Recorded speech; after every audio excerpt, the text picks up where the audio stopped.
केंद्र चालू होते ना, त्याच्यामुळे आमच्या लेकरांची जास्त नुकसान होणार आहे. एकतर मुली कोणाला शेतकऱ्याला देती नाहीत, देतात का? मग त्याच्यामुळं पोरं काय नाही जग मारली का तिथं आई घालणार. मग आई बापाला काय म्हणणार, देतो का नाही पैसे, नाही तर मग आत्महत्या. मग आपली जमीन आपल्या होईल त्यांची प्रगती. आता का त्यांचे कपडे जाऊ हा? नाही सर, तुम्ही मगाशी काय म्हणले का गावची प्रगती होईल आणि रोजगार भेटेल असं शासनाचं म्हणणे. शासनाकडून परवानगी काढली ज्यांनी घेतली ती, हा त्यांचं समजा, आणि शासनाने परवानगी दिली, बरोबर आहे की नाही? आज आम्ही हा का सगळा पठार विभाग त्या पाण्यासाठी रात्रंदिवस लगडतोय.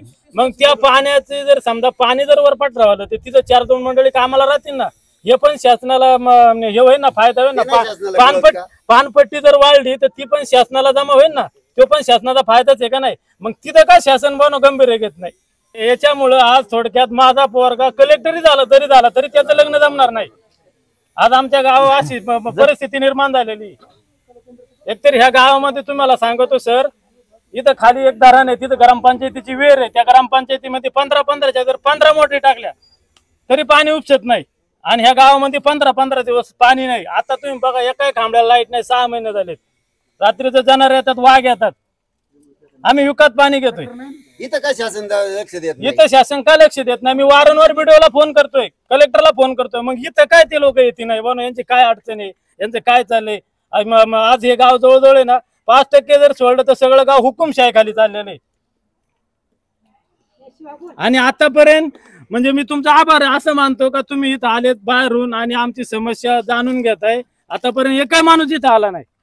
म्हणजे या गावाला कोणी वालीच राहिला नाही, हुकुमशाही खाली गाव चाललेलं आहे. आणि हम करू शिकायचा तयार झालेला आहे. मला सांगा तुम्ही दादा, आज 15 दिवस झाले पाणी नाही गावात. आज पाणी सुटले 15 तास, परत महिन्याने पाणी येते का 20 दिवसांनी येते, त्याचं काही हे नाही.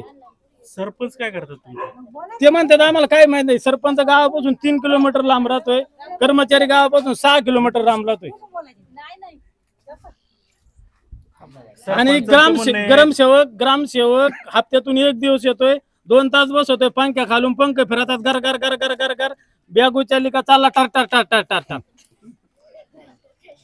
संदीपजी, ग्रामस्थांच्या एवढ्या तीव्र भावना आहेत.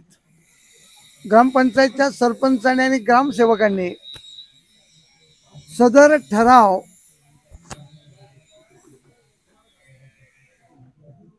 ग्रामसभेत न घेता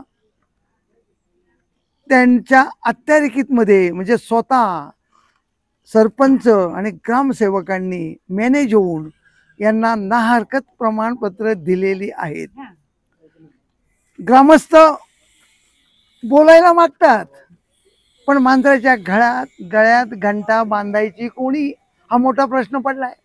मी आजही पेमदऱ्याच्या ग्रामस्थांना विनंती करतोय आणि आवाहन करतोय, जर 15 दिवसाच्या आत माननीय तहसीलदारांनी, जिल्हाधिकाऱ्यांनी आणि सगळे माजी आमदार आणि लोकप्रतिनिधींनी जर पेमदऱ्यातील लोककला केंद्र बंद केलं नाही तर मी 15 दिवसानंतर तानाजी तांबे, ज्येष्ठ समाजसेवक, तहसील कार्यालयात आमरण उपोषणाला बसणार आहे.